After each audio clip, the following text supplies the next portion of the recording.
قل یا قوم اعملوا علی مکانتکم انی عامل، اب یہ ہے چیلنجنگ انداز، کہہ دیجئے اے میری قوم کے لوگوں،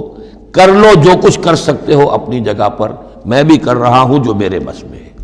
یعنی تم نے اب 12 برس گزر گئے مجھے دعوت دیتے ہوئے، تم نے ایڑی چوٹی کا زور لگا لیا، مجھے ستایا،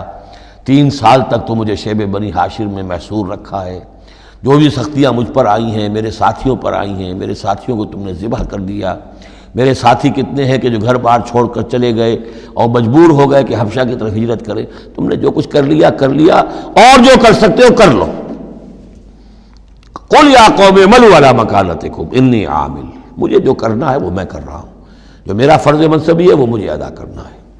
فسوف تعلمون من تکون لہ عاقبۃ الدار، تو ان قریب تمہیں معلوم ہو جائے گا کہ کس کے لیے ہے وہ عاقبت والا گھر، کس کے لیے کامیابی ہے، کس کے لیے جنت و راح و ریحان ہے، اور کس کے لیے وہاں پر دوزخ ہے اور اللہ کا عذاب ہے۔ انہ لا یفلح الظالمون، یقیناً ظالم فلاح نہیں پائیں گے۔